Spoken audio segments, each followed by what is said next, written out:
The morning he was arrested, Elliot Granger didn't resist. He folded his hands, straightened his collar, and asked the officers if they would please remove their shoes before stepping on his carpet. There was no shouting, no struggle, no panic, just calm, polite compliance. Outside, the world was burning. Detectives had just discovered what the press would later call the cleanest crime scenes in American history. 5 homes, 5 victims, no fingerprints, no blood, no hair, no trace. Each scene wiped so thoroughly it felt less like murder and more like erasure. And yet, in each house, hidden under a floorboard or behind a wall, investigators found the same thing: a single photograph of the victim, printed on high-grade paper, mounted in a white frame, and signed at the bottom in perfect cursive, E.G. When confronted with the evidence, Elliot didn't deny it. He simply said, it wasn't about killing, it was about order. From the outside, Elliot Granger looked ordinary. 39 years old, an engineer, quiet, punctual. Neighbors described him as the kind of man who never lost his temper. But inside, something far colder lived beneath the surface. An obsessive need to control the uncontrollable. Forensic psychologists call it the God of Order syndrome, a subtype of obsessive-compulsive personality disorder fused with antisocial traits. These are not impulsive killers. They are architects of control. They plan every move, calculate every breath, and when they kill, it isn't rage, it's choreography. In Elliot's case, the choreography was flawless. He tracked victims months in advance. People who embodied chaos in his eyes. A neighbor who left trash cans unevenly placed. A colleague whose desk was disorganized. A woman whose dog barked at night. He cataloged their habits, documented their patterns, then removed them as if tidying a room. When agents searched his apartment, they found an archive that felt less like evidence and more like an exhibition. Each file folder was labeled by first name only. Paula, Mark, Judith, Gwen. Inside were lists, photographs, even hand-drawn maps of their homes. Each one ended with the same phrase: the pattern is broken. On his computer, a single spreadsheet logged times, addresses, cleaning products, weather conditions, and notes on surface porosity. He had built a data model for murder. In one of his recorded interviews, Elliot said something that still chills investigators. People think chaos is natural. It's not. It's laziness. Everything in nature wants balance. I just helped it get there. He smiled when he said it, not with pride, but with relief, like a man explaining how he finally fixed a crooked picture frame. The profiler assigned to his case, Dr. Mara Keane, spent 6 months studying his patterns. Her notes describe Elliot as a compulsive stabilizer, someone whose crimes are attempts to restore psychological symmetry. He doesn't kill to feel powerful, she wrote. He kills to feel clean. That distinction matters. Most serial offenders oscillate between domination and deprivation. The act feeds the ego, but Elliot's pathology sat elsewhere. Imperfectionism turned homicidal. When the world failed to match his mental order, he rearranged it.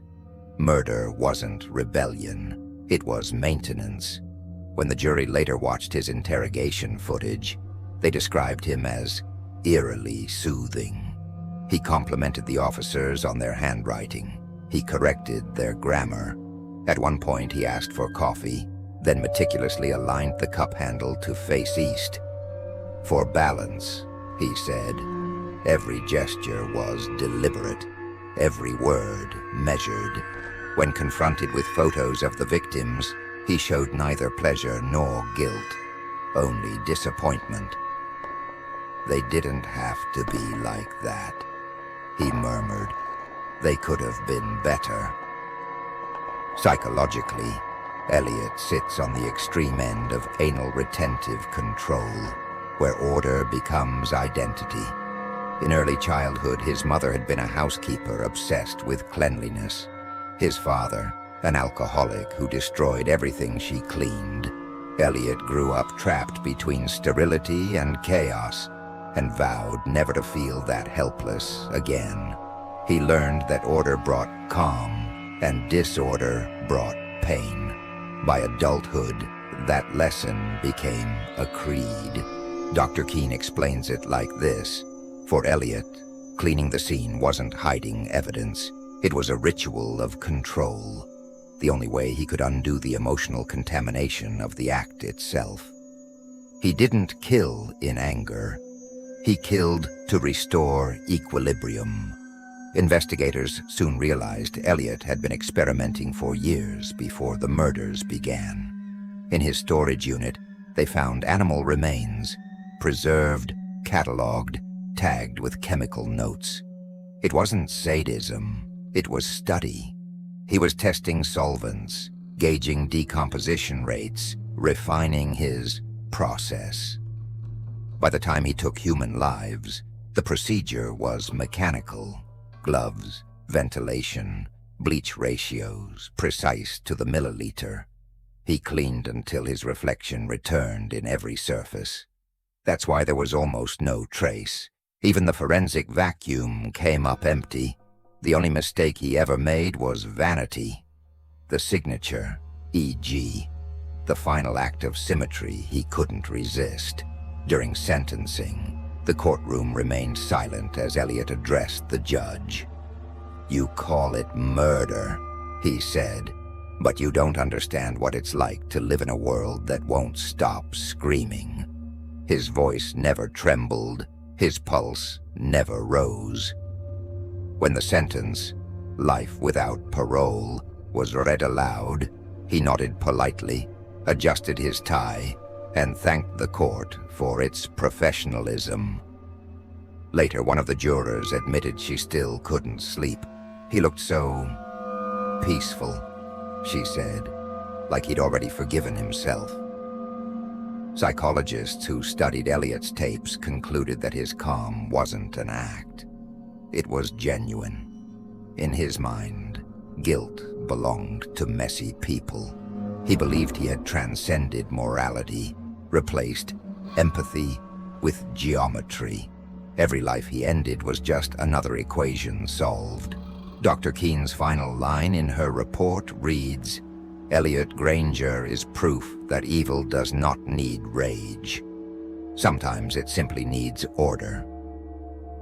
As the years passed, Elliot became a fascination in criminology circles, not for brutality, but for precision. No one could explain how a man could take life so quietly, so clinically, and then sleep soundly afterward. But maybe the answer was never hidden in his techniques or timelines. Maybe it lived in the one sentence he repeated to every interviewer before they left his cell. "I don't hate people. I just hate the mess they make." The walls of Elliot Granger's apartment looked more like the inside of an engineer's mind than a home. Every object had a purpose, every angle aligned. Not a single picture frame hung off-center. When investigators first walked in, they mistook the order for cleanliness. Then they realized it was control masquerading as peace. The drawers were labeled by category: metal, wood, plastic. The books on his shelf were arranged by the color spectrum, red to violet. And on his dining table sat a stack of graph paper filled with equations and floor plans.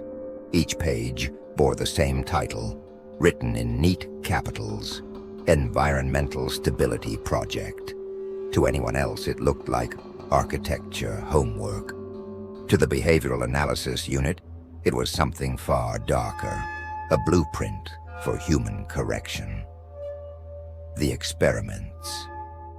According to his journals, Elliot's obsession began long before the murders. At 24, while working as a maintenance technician, he started running what he called micro-trials. He would improve small spaces without permission, reorganizing tools at work, realigning furniture in public waiting rooms, adjusting the distance between objects until they matched his internal geometry. Co-workers laughed at first. They stopped laughing when they realized he had a temper not of rage, but of precision. One recalled, if you moved one of his wrenches, he didn't yell. He just stared at you until you moved it back. That silent coercion was the beginning of his control dynamic. He didn't need violence. He needed compliance. When compliance wasn't possible, his mind found another solution: remove the variable. Early pattern recognition.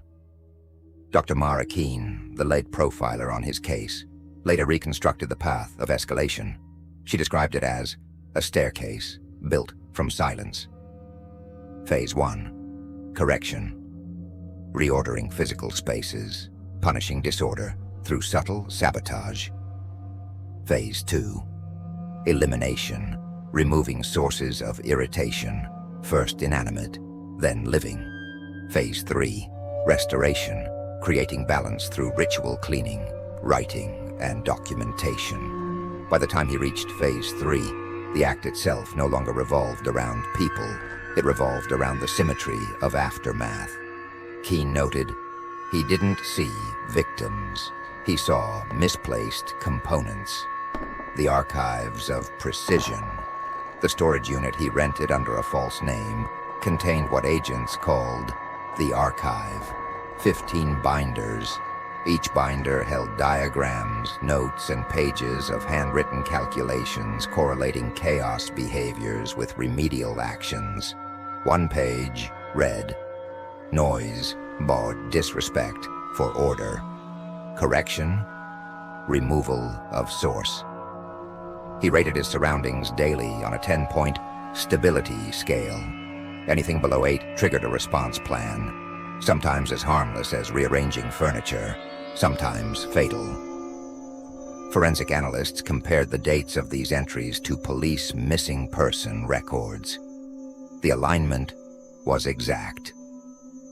The equation mined Elliot approached existence the way a mathematician approaches error. If an equation failed to balance, he adjusted the constants until it did. In interviews, he often spoke about ratios. People talk about morality, he said, but morality isn't math. There's no checksum. I fixed that. He kept ledgers where every crime scene was logged like an experiment. Temperature, humidity, time, tools, duration of cleanup. He even rated his own emotional state on a 5-point scale, usually scoring 2, composed. To Dr. Keane, this detachment wasn't absence of feeling. It was the substitution of logic for empathy. He didn't suppress emotion, she explained. He deleted it, as if deleting a line of code. The childhood algorithm. Tracing his childhood, psychologists found a pattern that mirrored his adult precision. His mother, Margaret Granger, suffered from obsessive-compulsive disorder. She scrubbed surfaces until her fingers bled, punishing Elliot for dirt she imagined he brought into the house. His father, Frank, responded with chaos, drinking, shouting, overturning tables. Between them, Elliot learned a binary world, clean or filthy, order or ruin, love or pain. There was no middle. When Margaret died, Elliot kept her cleaning cloth in a sealed plastic bag, labeled sanctified. When Frank died years later, he threw the ashes into a river and noted in his journal, contamination removed, water level normalized. That sentence would become his philosophy. Behavioral signatures. Every offender leaves a signature, a psychological fingerprint. Elliot's was symmetry through subtraction. At each crime scene, The victim's dominant hand was folded across the chest. The room's light source faced true north. Clocks were stopped at 12 nor exactly. When asked why, he said, "Because 12 is equilibrium, half of 24. It means the day is balanced again." Forensic photogrammetry confirmed the arrangement repeated across all 5 murders like a geometric constant. No improvisation, no emotion, just replication.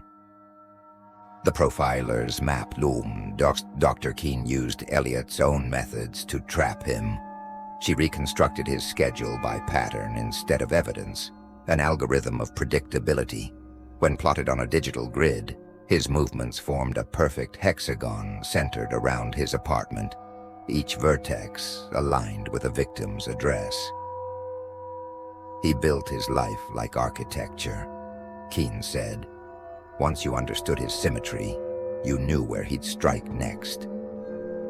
That realization led to his capture.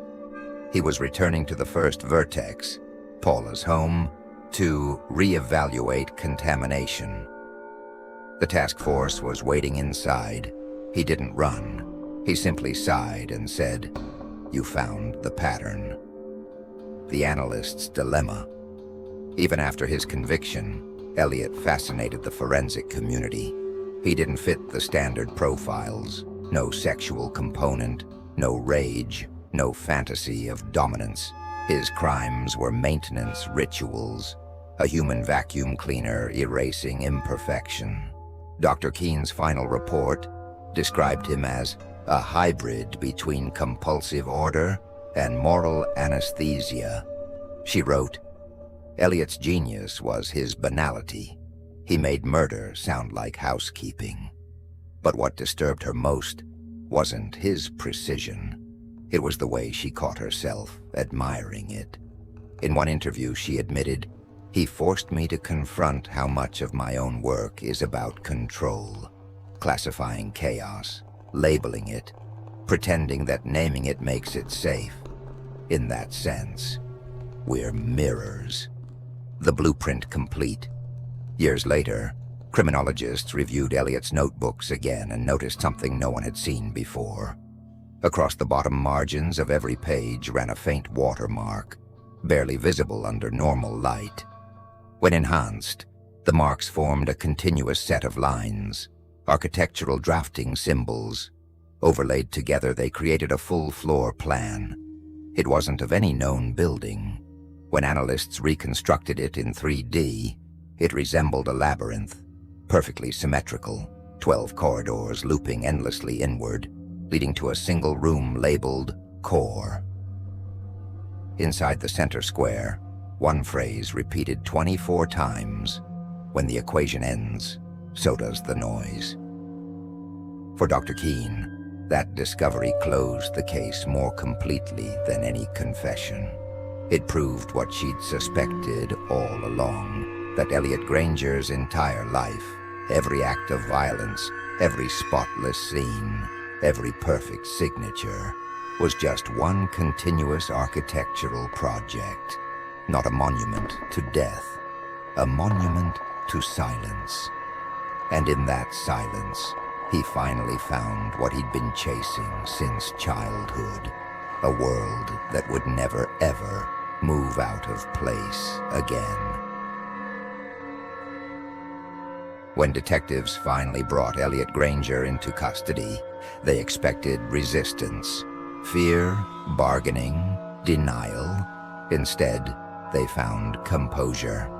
He walked into the interrogation room like an accountant, reporting for an audit. Shirt pressed, posture straight, pulse steady at 62 beats per minute. "Do you know why you're here?" one detective asked. "Because the equation was interrupted," Elliot replied. "You people are the remainder." That was the first line he spoke to law enforcement. It set the tone for everything that followed. To Elliot, interrogation wasn't confrontation. It was conversation. And every conversation was a system of balance. Question, answer, control. The capture, calm as camouflage. The morning of his arrest had been meticulously ordinary.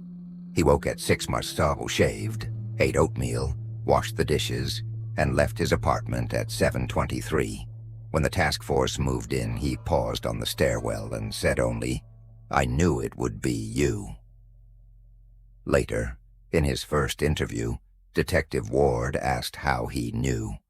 "Because my design was too clean," Elliot said. "Anything perfect attracts imperfection. You are the universe's correction." Ward would later describe that moment as the first time in his career he felt like the suspect was interrogating him. Even handcuffed, Elliot radiated control. His calm became contagious. Unnerving, officers lowered their voices around him without realizing it. He asked for nothing but water, poured half into the sink, explaining, "Everything in halves. It keeps the ratios even." The act wasn't eccentricity. It was psychological rebalancing. By enforcing small rituals inside confinement, Elliot reclaimed a sense of dominance. The equation begins. The first interrogation lasted 6 hours. Elliot spoke softly, answering questions in complete sentences, never hesitating. He referred to victims not by name, but by letter. A, B, C, D, E, as if reducing them to variables would neutralize their humanity. A was noisy, he said. B was uncooperative. C left the lights on. D smiled too much. A was a test of precision. When pressed to elaborate, he explained that each victim represented a break in pattern. Killing them wasn't punishment. It was restoration of equilibrium. Psychologist Dr. Mara Keane, observing behind the glass, noted, "He's not describing crime. He's describing mathematics."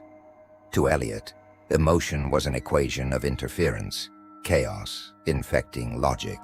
He saw it as his role to cancel it out. The interrogation chess after 3 sessions.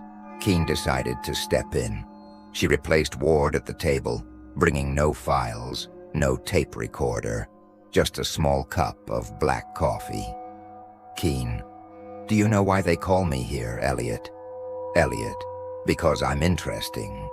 Keane, "No, because you're predictable." Elliot smiles faintly. Predictable is another word for perfect. Keane kept her tone neutral. Every time he deflected, she mirrored his composure, creating what profilers call effective mirroring, matching the subject's calm to draw out cracks. Hours passed before the first sign appeared. When she asked about his mother, he corrected her grammar mid-sentence. When she asked about his father, he went silent for precisely 31 seconds, the only moment in which his pulse spiked above 70. It wasn't guilt, it was irritation. Keane realized something crucial. Elliot's calm wasn't emotionless. It was regulated rage. Every breath, every word, every stillness was designed to suppress the chaos boiling beneath. The mask of stillness. In forensic psychology, control is often mistaken for peace. But Elliot's calm was a mask of containment, a performance built from trauma. Dr. Keane later described it in her report. He weaponizes stillness the way others weaponize violence. Silence becomes intimidation. Patience becomes dominance. It worked. Officers left each session exhausted, confused, sometimes angry without knowing why. Elliot never raised his voice, but he commanded the room. He dictated pace, eye contact, even body language. When one officer slammed a folder shut in frustration, Elliot simply smiled and said, "You're proving my point. Disorder is contagious."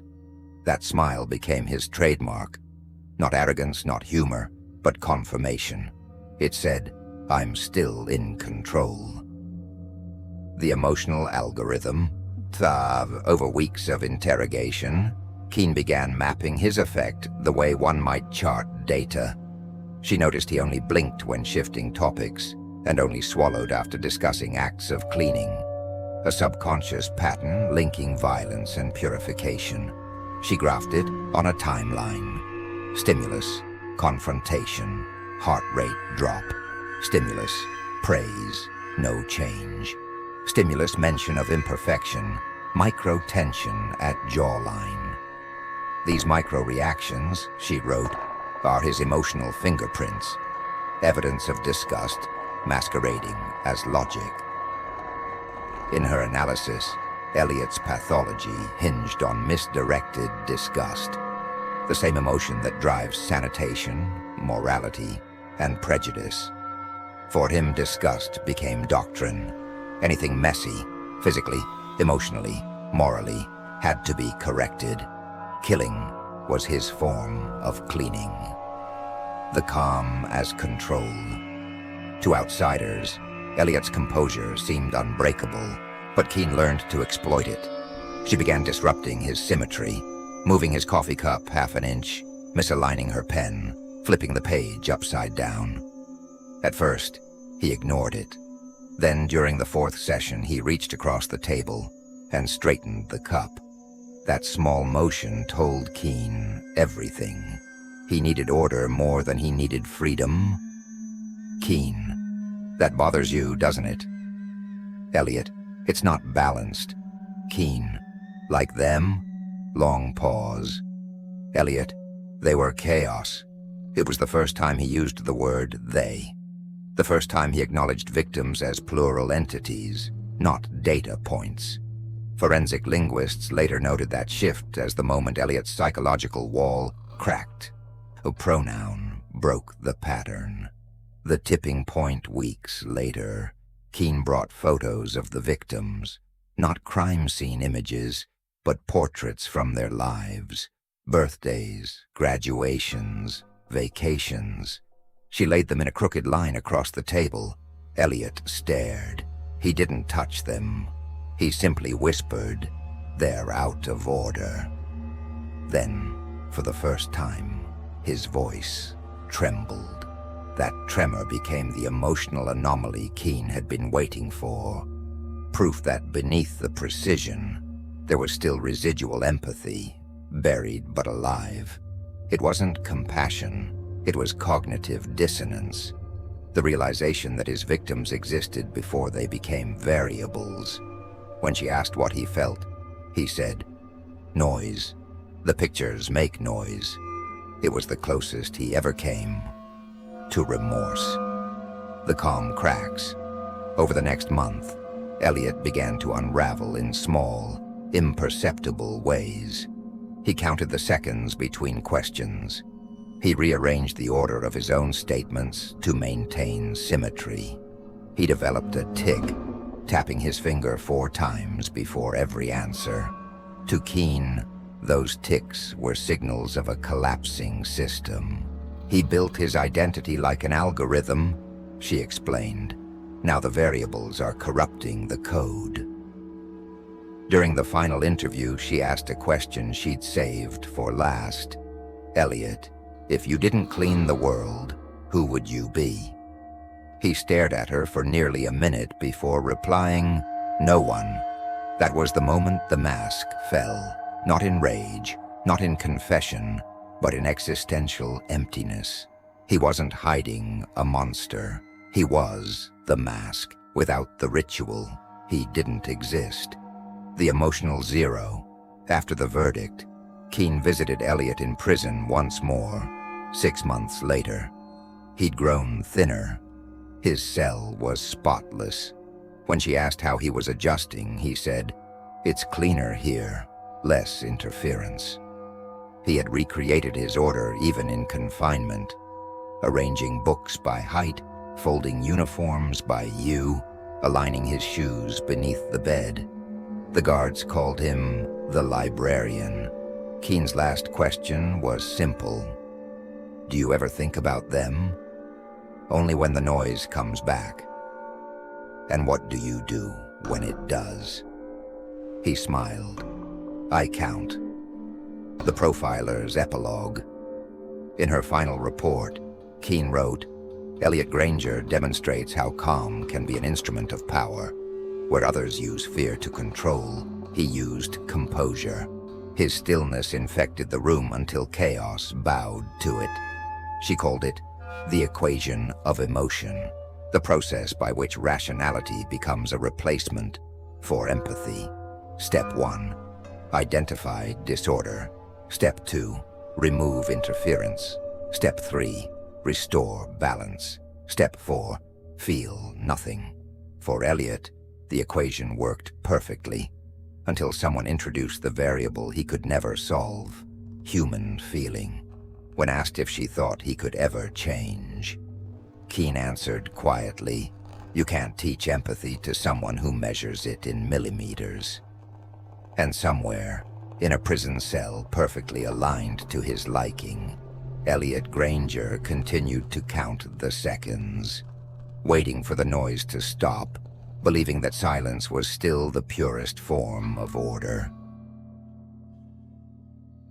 From the first day he entered Hawthorne State Penitentiary, Elliot Granger looked like a man on his way to an office, not a life sentence.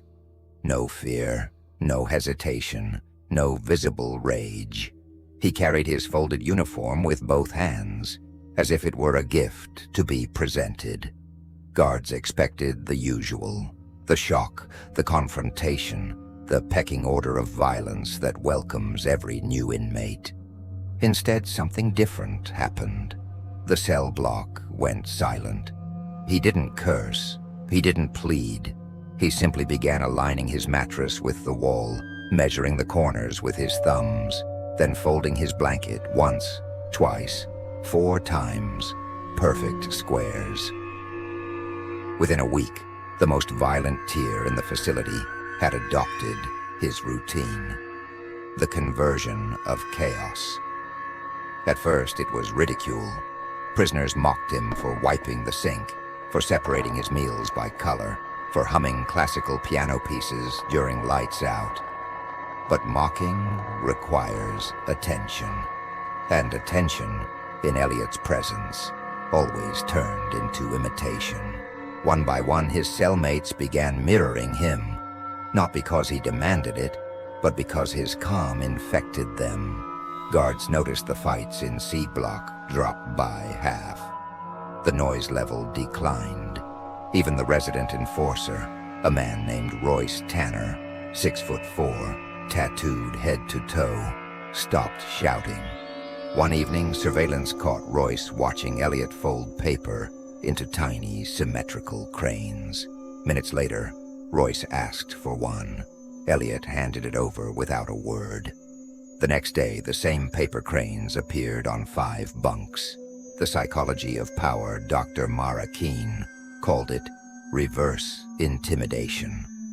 In most institutions, power is won through dominance. Elliot achieved it through indifference. Predators sense fear, Keane explained, but Elliot projected nothing, no threat, no weakness. To dominate someone, you need friction. He gave them none. He turned hierarchy into vacuum. That vacuum pulled others in. His calm became the new currency, his silence a kind of moral gravity. Soon inmates were trading cleaning supplies for the privilege of sitting near his table during meals. He never spoke about his crimes. When asked, he said only, "Cleanliness is contagious. That's all you need to know." It wasn't charisma. It was contagion of ritual, and ritual in an environment built on chaos is power. The routine of dominion. By month 6, Elliot had constructed an entire system of order inside C Block. He convinced inmates to rotate chores for efficiency, creating what guards called the schedule. Lights out at 9 Wecker sharp. Noise limited to 45 decibels. Common room rearranged every morning by his symmetrical plan. Those who disobeyed weren't punished by guards. They were ostracized by the group. Even prison gangs began operating under his silent rules. A corrections officer later said he made murderers feel ashamed of not folding their clothes. And yet beneath that eerie tranquility, there was a subtle cost. The few who resisted his influence began reporting nightmares, dreams where they saw him standing in their cell, whispering, "You're out of line." Elliot had rebuilt the same architecture of control behind bars. Only this time, he didn't need violence. He had belief. The Profiler's Dilemma. Dr. Keane returned to the prison 9 months into his sentence. She found the atmosphere disturbingly calm. The usual clatter of metal and shouting was gone. Even the guards spoke softly, as though entering a cathedral. When she entered the visitation room, Elliot greeted her with a polite nod. "You see," he said, "order restores peace." She wanted to argue, but she couldn't. Statistics supported him. Incidents down 63%, self-harm cases reduced, discipline reports cut in half. But peace built on fear of disruption isn't peace. It's paralysis. That night, Keane wrote in her journal, he is still cleaning, only now he uses obedience instead of bleach. The followers. By year 2, Hawthorne's warden classified Elliot as a stabilizing presence. He was moved to the library, where his job was to catalog books. There, his influence deepened. He created a volunteer group called the Balance Circle, inmates who helped him alphabetize, repair, and maintain order. It began as harmless labor. Then Elliot introduced philosophy. He taught them fragments of his old notes, rephrased as mind hygiene. Simple slogans at first. A clean space equals a clear mind. Disorder breeds despair. Weeks later, the language evolved. A dirty world deserves cleansing. Peace through correction. By the time prison officials noticed, the Balance Circle had 60 members. They referred to Elliot as the architect. When guards found a letter written by one follower, it ended with the phrase, "He's teaching us how to erase what doesn't belong." The Profiler's return. Alarmed, Keane requested permission to re-interview him. The warden agreed, hoping she could convince Elliot to disband the group. Keane, "You're creating another congregation, Elliot." Elliot, "Congregations worship, I instruct." Keane, "You're manipulating them." Elliot, "No, I'm teaching them what you never could. Discipline." His tone remained calm, but his pupils dilated. Got that physiological shift. Dilation without emotional cue signaled excitement. Keane, "You're doing it again. You can't help yourself." Elliot leans forward. "Neither can you, Doctor. You're still here." It was true. For years, she had studied monsters to understand them. Now she was studying Elliot to understand herself. Her reports began slipping from objectivity. She stopped calling him subject and started calling him patient. Then simply E. The infection of order. One afternoon, a guard found graffiti in the shower room. The equation continues. No one claimed it, but every letter was drawn with surgical precision, spaced evenly apart. Within weeks, copies appeared on cell doors, library books, cafeteria trays. It spread like scripture. Keane warned the administration that they were witnessing a cognitive cult, order worship disguised as reform. But bureaucracy saw only improved statistics. Elliot was transferred to minimum security. In his new unit, he rebuilt faster. New followers, new rituals. They timed their breathing exercises by his count. When one inmate broke rhythm, Elliot whispered, "Balance, please." And the man started again without protest. Even the psychiatrist assigned to monitor him wrote in a memo, He has a calming effect on staff. I find sessions unusually peaceful. The profiler's breaking point. Keane began having dreams about grids, endless corridors, repeating patterns. She would wake and rearrange her furniture before sunrise, whispering, "Just until it feels right." That was when she realized the contagion wasn't confined to walls. During her next session, she told him about it, half confession, half warning. He listened, eyes closed, hands folded. "Elliot, it means you understand me." Keane, "No, it means you're inside me." "Elliot, then my work is complete." When she left the room, she didn't feel relief. She felt symmetry, and symmetry felt good. The collapse of calm. Months later, the balance circle erupted in chaos. A new inmate had refused to follow Elliot's sequence of meals. 3 others restrained him until he complied.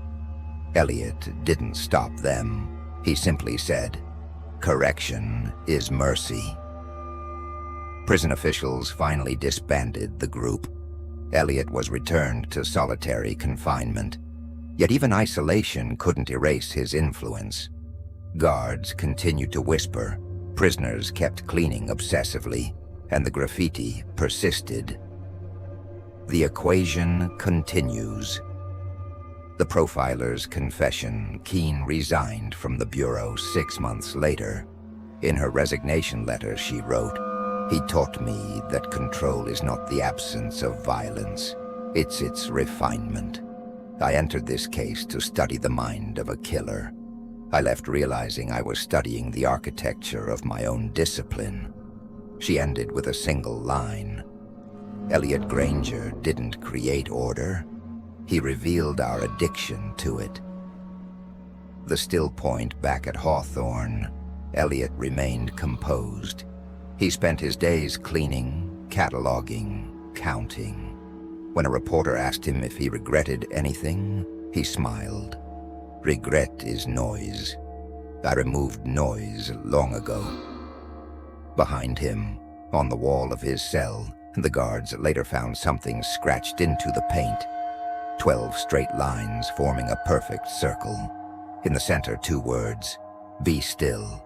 And once again, even inside the tightest cell, Elliot Granger had achieved what he always wanted, the illusion of absolute control. The winter of his 14th year in Hawthorne came colder than most. The pipes froze. The windows frosted white. Inside his solitary cell, Elliot Granger sat perfectly still. His hair had turned silver, his hands thinner, but the posture never changed. He no longer spoke to guards. He didn't need to. Everything he wanted to say was already written on the walls. 12 lines, a circle, a phrase etched faintly beneath. Perfection requires isolation. To most, they were the ramblings of a dying mind. But to those who had studied him, they were the final theorem of a man who believed order could replace empathy. The final experiment. In his last years, Elliot refused nearly all human contact. He communicated through letters, not to family, not to press, but to one person only, Dr. Mara Keane. Each letter arrived without a greeting, just numbered pages titled The Human Equation. Letter 1. When order is perfect, emotion is unnecessary. Letter 2. The heart interrupts symmetry. Letter 3. The world is a formula that resists solution because it keeps breathing. Each message was written in pencil, lines ruler straight, margins exact. No smudges, no errors. Yet by letter 6, the handwriting had changed. Shakier, uneven. The first fracture in a lifetime of precision. The final note ended with a question, not a statement. If chaos creates love, was I wrong to erase it? That was the only time Elliot Granger ever expressed doubt. The return of the profiler. Dr. Keane had long since left the bureau, but the letters drew her back. She visited him one last time in 2037, months before his health failed. The prison staff warned her he rarely spoke anymore, but when she entered the cell, he looked up and smiled, the same smile that had haunted her dreams for years.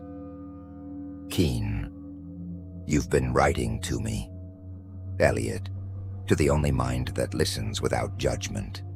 Keane, I used to think that was empathy.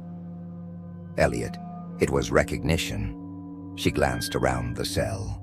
The walls were covered in patterns, grids, lines, circles intersecting like sacred geometry. But in the center of it all hung a single photograph. His first victim, Paula, smiling in sunlight. It was unframed, crooked, unclean. Keane, why keep that? Elliot, to remember imbalance. Without it, there's no meaning. For the first time, he sounded almost human. The mirror conversation.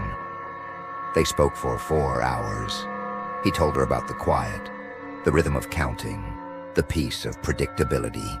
She told him about her nightmares, the furniture she still rearranged, the way symmetry still followed her like a ghost.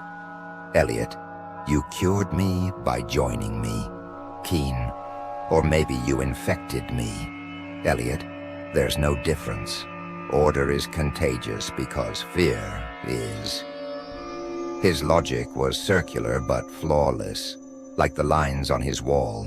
No entry, no exit. Then she asked the question that had haunted her since the beginning. Keane, do you believe you were evil? Elliot pauses. Evil is the name people give to things they can't predict.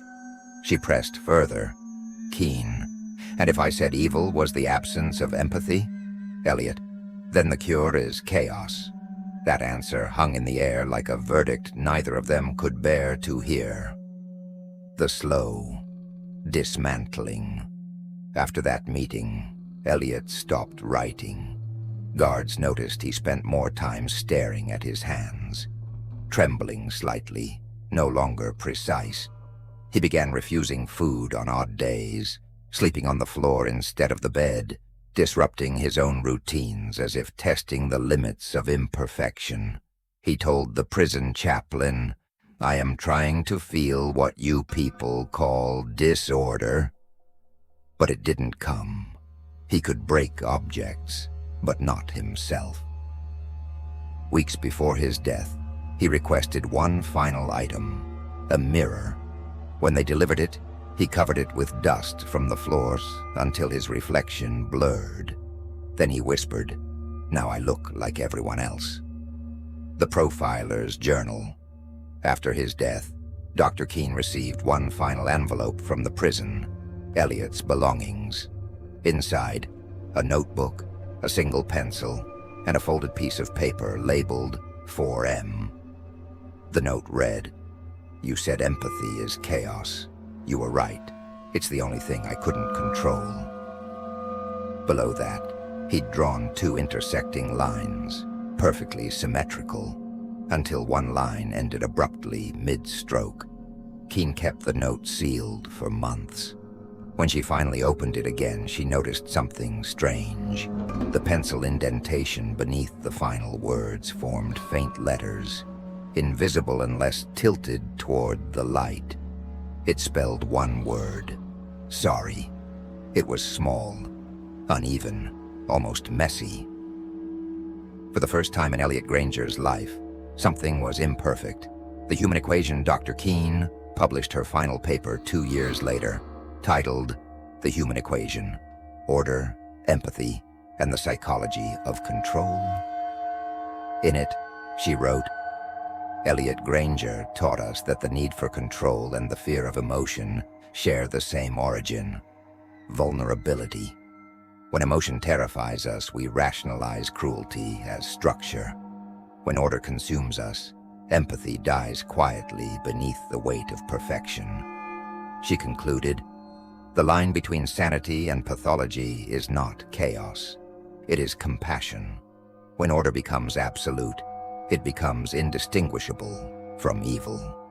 Her paper ended with a single sentence. In trying to erase the mess of humanity, Elliot Granger proved that the mess is what makes us human. The legacy of silence. Today, the remnants of his case sit in the Bureau's cold archive. Dozens of boxes labeled Granger, Control File. The evidence is pristine. Everything cataloged, numbered, sealed. But on the inside of the topmost box, someone, likely Dr. Keane, scribbled in pencil, "Do not let order win." Visitors to the prison still speak of him in whispers. Some guards claim that during night shifts, when the lights flicker, they hear faint counting from the empty cell. Others say the cell feels colder than the rest, like it still remembers his stillness. Maybe it's myth, or maybe, as Keane once said, control never dies. It just waits for someone new to need it. The last frame. Years later, when the prison was decommissioned, a filmmaker documenting the site found something strange behind a loose brick in Elliot's old cell. A small glass slide, the kind used in microscopes. On it, a thin strand of hair, perfectly centered, sealed forever in resin. No note, no message, just perfection, preserved. The slide was catalogued and stored in evidence under one final tag, Specimen E.G., the human equation, and with that, the circle closed. Elliot Granger's story ended as it began, not with chaos, not with noise, but with silence so precise it almost sounded holy.